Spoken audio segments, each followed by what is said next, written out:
Father and son climb the worn steps into the doctor's surgery from the busy main street.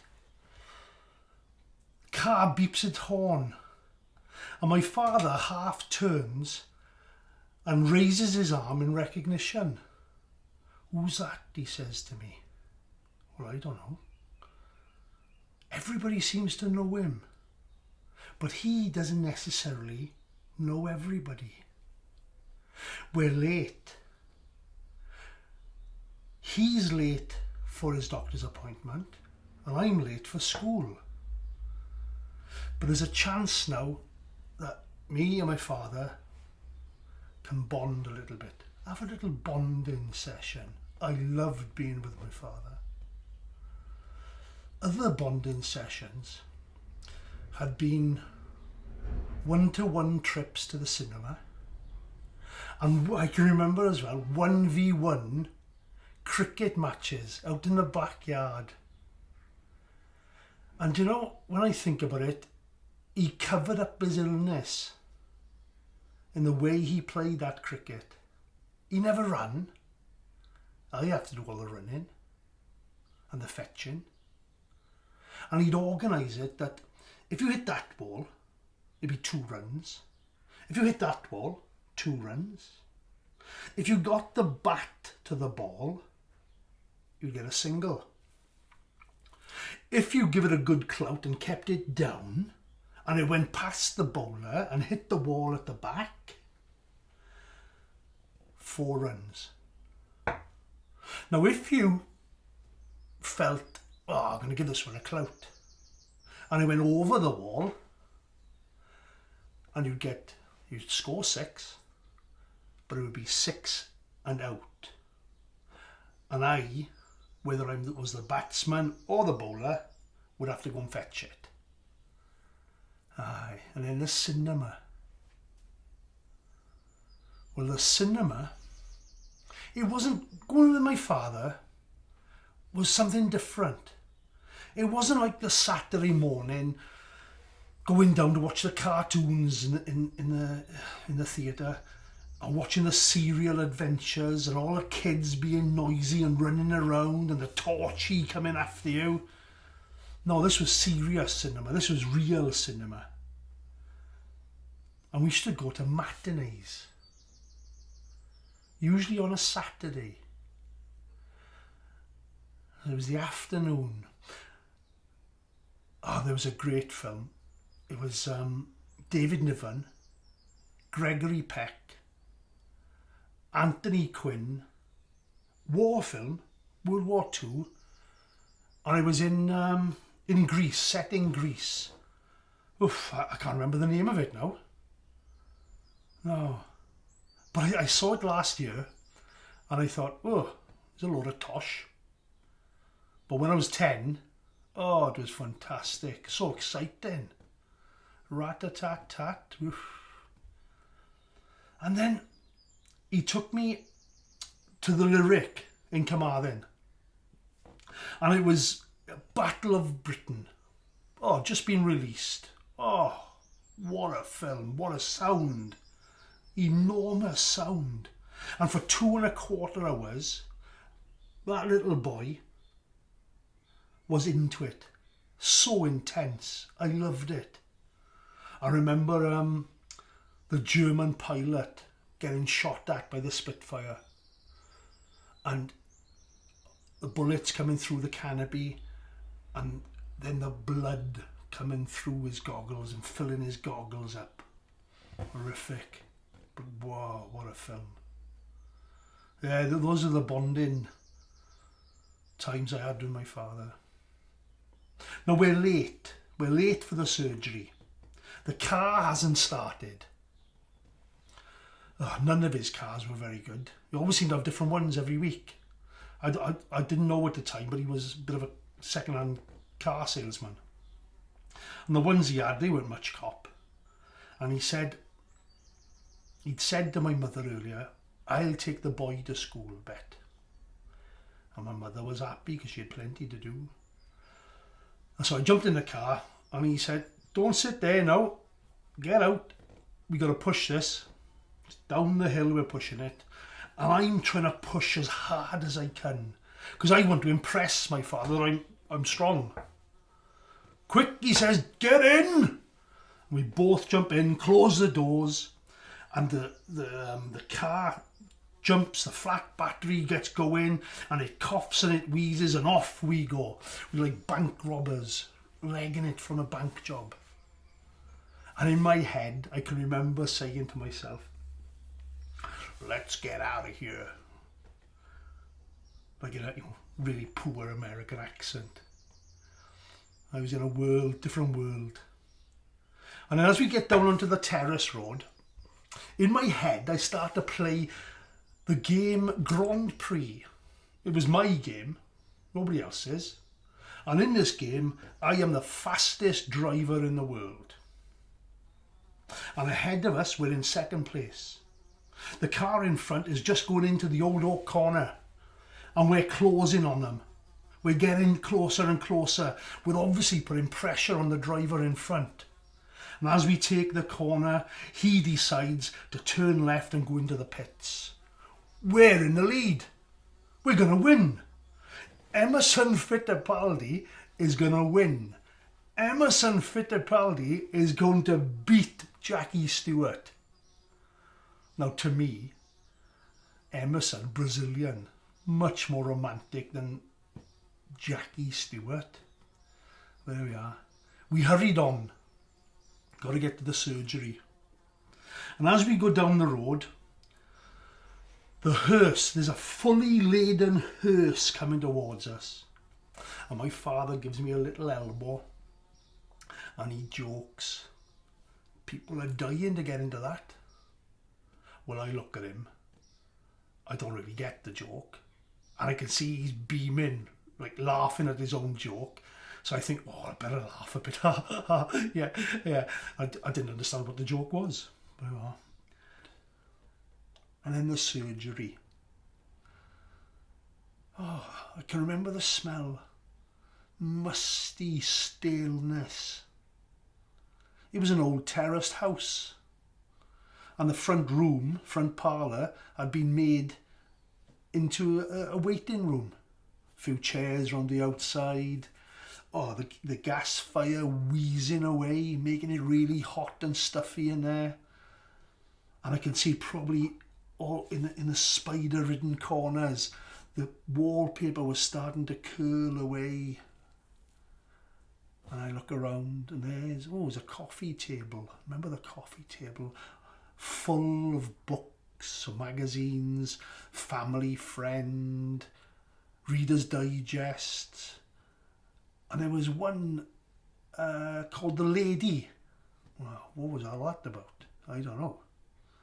There was nothing like, a Desperate Dan magazine, comic, or a Beano, or one of them small war books, Battle, I think they were called. Oh, they were my favourite. I loved them. And as I look around, there's a boy in the corner, got a blocked nose, sitting there quiet with his mother. Blow, she says, as she puts a clean linen hanky over his nose. And he blows, and she wipes his nose, and they sit there quietly again. The room is mute. I start looking around. There's information posters on the wall. I read them. They're properly covering up the plaster cracks. I don't understand them. I can read, but I don't understand. Read them again. Then I see the flies in the centre of the room, circling around in a square motion. Fascinating. My father sees I'm bored. He gives me a nudge. Patience, you gotta be patient, boy. And he beams at me again. And again, I don't understand the joke, but I laugh a little bit. And then in comes an old lady. Sits opposite us. Nothing from her. No polite conversation. How do you do? And she sits there. She got a hat, big hat on her head, and through it is this pin. And the pin seems to go all the way through the hat, and I'm imagining it's even in her head. It's holding her head together. And she sits there with this green, dark green, black coat, and it's done up to the top. Sits there saying nothing with a miserable old face on. But then she's probably ill, not feeling well. My father nudges me again and he says, "Try this, boy. Follow your thumbs around. One way and then try going the other way." Oh yeah. And I can see the old woman starting to smile a little bit. She can see the father's trying to entertain his son. And then he says, "Is this better?" And he holds his thumb still, one thumb still, and he puts the other thumb to go round. Well, I don't really understand the question. Is this better? I don't know. And as he is asking me, the tannoy that sits above the door, a tweed-like cover to it, crisscrossing, and it crackles out. Call for... It's for my father. Call for Mr. Edwards. Dr. Thomas, please. And out goes my father. And as he goes, he says, "Now, you stay there now, good boy. I won't be 2 minutes." Well, I've heard that before. We used to call in the North Star pub in Llanelli. And I would sit outside that pub for hours. And he said exactly the same words. "You stay there now, good boy. I'll only be 2 minutes." And then he'd bring me a bottle of pop out and a packet of crisps. Hours and hours I spent in that car. Wow. I sit in the room all alone. The old lady has gone now as well. I twiddle my thumbs. I read the posters. I look at the flies circling around in a square motion. Sit there on my own, waiting for my father. I hear doors open outside the waiting room. I hear doors slam. I hear somebody run down the corridor calling for help. What's all that about? It had no relevance to me. Totally insignificant. I sit there again. Oh, what am I going to do? I wait and I wait. And then the door opens. And the receptionist comes in. She doesn't say anything to me. Probably surprised that there's a little boy still in the waiting room. She questions me with her eyes. I'm waiting for my father. "Oh, there's no need to wait," she says. "You can go off to school. Thank you." And she sends me out to the surgery. Well, I walk, the school's only down the road. I walk to school, and it slowly dawns on me that all that noise outside the waiting room had something to do with my father, but I couldn't work it out. And as I get to the gate of the school, Mr. Thomas, the headmaster, is there. "Where have you been, Aunty Bach? Worried about you." He seemed to know that there was something wrong. He's a nice old man, great guy. And it just... "I don't know, sir. I'm sorry." "Oh, what's the matter, boy?" And then I came out with it. I think my father's dead. Oh, I suppose he must have been a bit hit back by the statement, but he put his arm around me and we walked down to his office and he said, don't worry now, good boy, I'll find out what's going on. And he took me down, he sat me down in the cloakroom outside his room, went into his office, phoned whoever, and I sat there all alone in that cloakroom. And I twiddled my thumbs. Then he came back out. I'd been fighting the tears. Tears rolled down my cheeks, and I shrugged my shoulders, trying to control my tears. And then he said, it's all right, boy. Your father is not dead. He has gone to hospital, but he's okay. Now that man, Mr. Thomas, sat by me, cradled me with his arm, and I don't know, it was like he laughed gently, like a Father Christmas.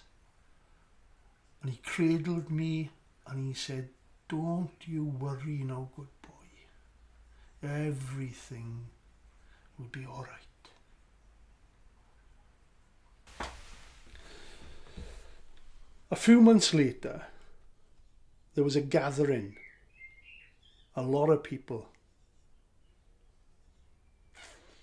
And I wanted to escape. I wanted to get away. And as I moved away, I tripped over a step.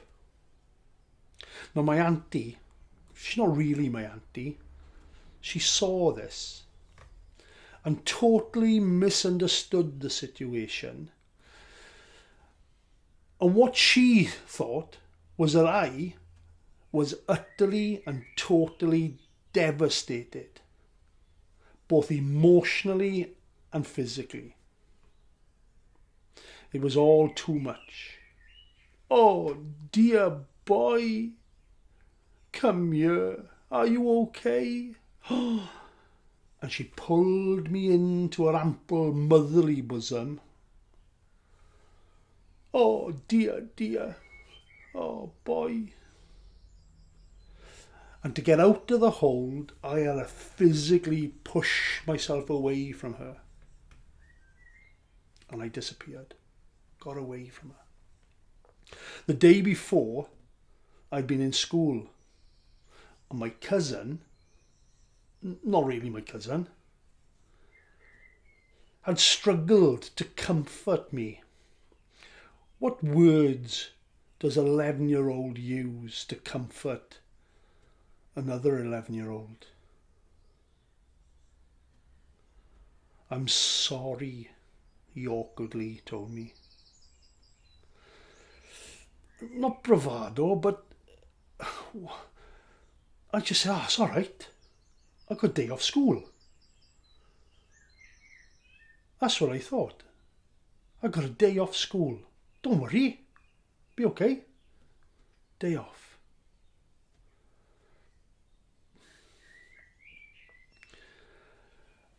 Wednesday, October the 4th, 1972, was my father's funeral, and I was 11 years old. And one isolated incident that I remembered was being engrossed in eating a faggot. It was in Stradey Park, in the south stand of Stradey Park. And we'd been to the butcher's just before the game, and we'd had fresh faggots. My father knew people. Aye. And there I am in the south stand with this faggot, thick, livery meat, full of herbs, full of sage. not really bothered about the rugby. And then 2 seats away from me, a big shout goes out. Pula, pula, pula! Ponte pool! Well, I hadn't heard anything like this before. I looked at my father and thought, I better get a bit closer. And my father, I can remember his smile. It was so comforting. I felt so safe with that smile. And I moved that little bit closer to him. 10 years later, when I ran out onto that pitch to play my first game for the Scarlets, my thoughts aren't with the occasion, the fact that I'm playing rugby with some of my childhood heroes, Roy Burgess, Ray Gravel, Phil Bennett. No, my thoughts are with that young, timid boy in the south stand, sitting by his father. And I realised I was too young to mourn.